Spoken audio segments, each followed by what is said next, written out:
Good morning.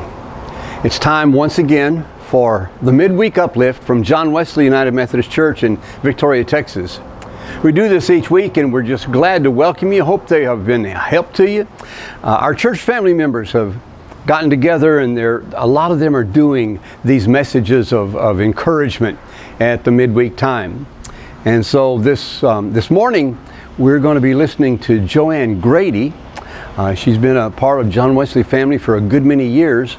So we're going to be at her apartment and let's go in and see what she has to say. So just come on with me.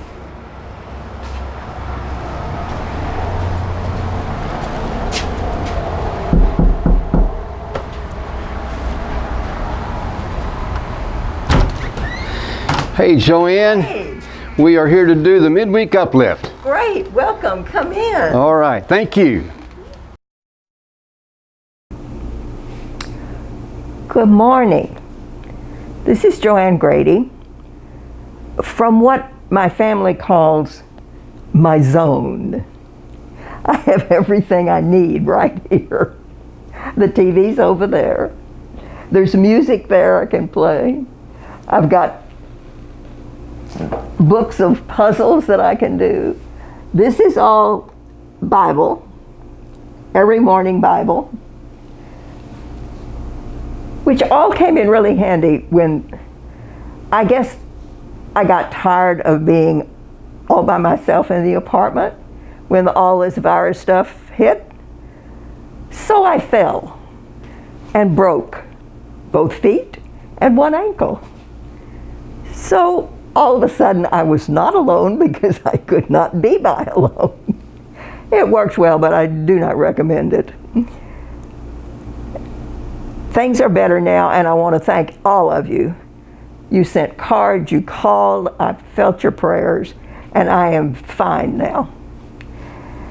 All of this sitting around with not anything to do got me to thinking, because the one thing that we can all do is pray.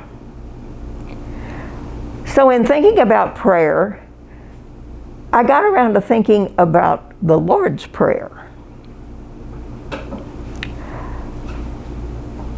And I began to wonder,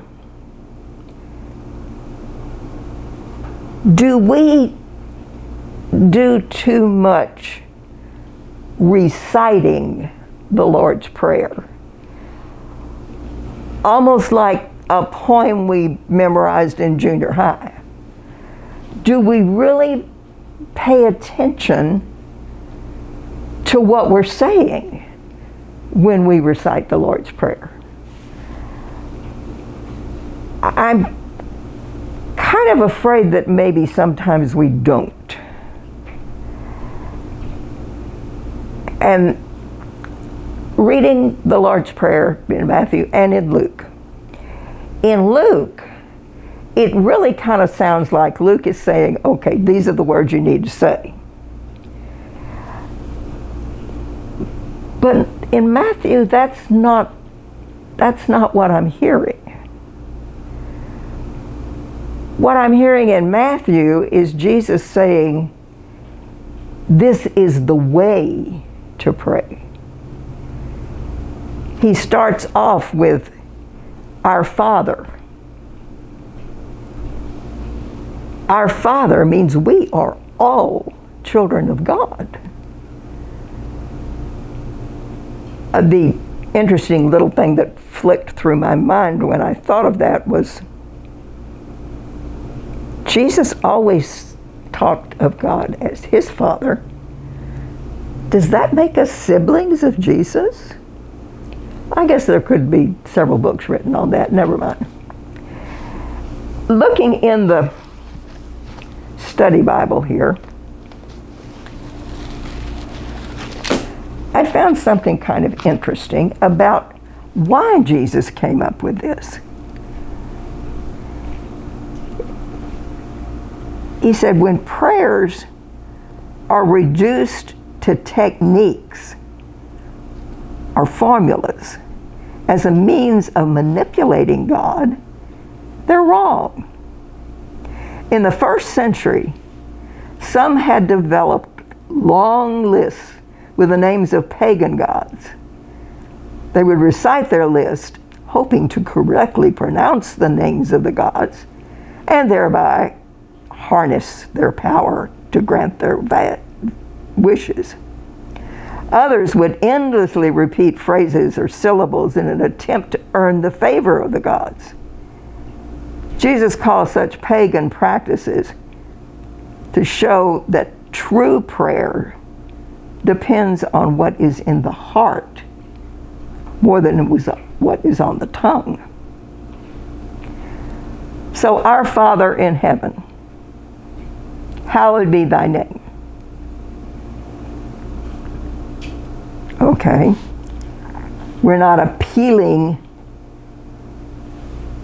to the God name. We're celebrating the God name. Your will be done on earth as is in heaven. Well, we won't get into where heaven is because there's a lot said about that. But God's will always, always.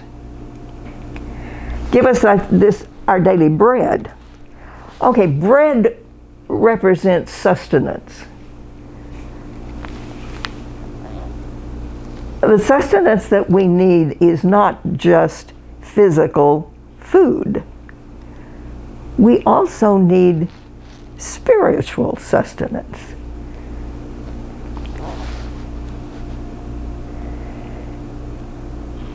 Forgive us our debts, as we also have forgiven our debtors, or our trespasses, as we say in Methodism. Of course we want to be forgiven. But we also recognize we can be forgiven in the same way that we forgive others. That's a biggie. Then he goes on to say, lead us not into temptation. Well, there's been some controversy lately about that perhaps the actual translation should not have been lead us not into temptation, but leave us not into temptation. Leave, whatever. It's still talking about us and temptation, which is sin. So, of course, it finishes with, but deliver us from the evil one, or deliver us from evil. Okay, that is the words. But it seems like Jesus was not saying, say these words.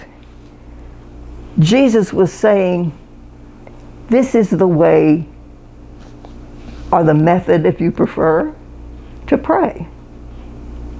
First of all, our Father in heaven. We acknowledge God. We acknowledge we are the children of God. We go on to praise God.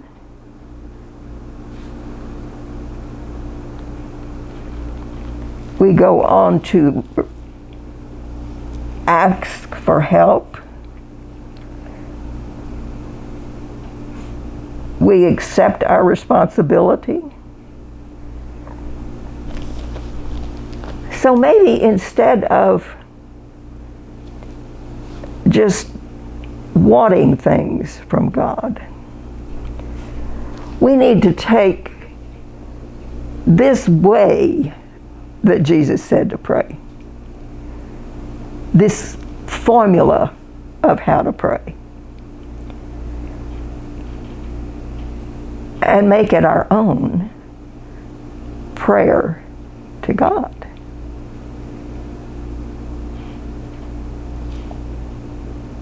And in every way, we are following what Jesus has asked us to do. And we always want to follow what Jesus has asked us to do. It's a wonderful thing to be a part of the wonderful world that Jesus has told us how we should live in it. Think about how you pray the Lord's Prayer. There's nothing wrong with saying the words as we find them in the Bible. But recognize that Jesus is also giving us a path to walk on, a path to pray in a way that is meaningful to us, a way that is praise to God, a way that is honoring what Jesus has asked us to do. It's been a great day. It will continue to be a great day. We are going to survive this virus thing. We are going to survive the mess that's in our government. And we are going to do it by constant and complete prayer every day. God's listening. Jesus is listening. Let's keep praying. Bless you. Bye.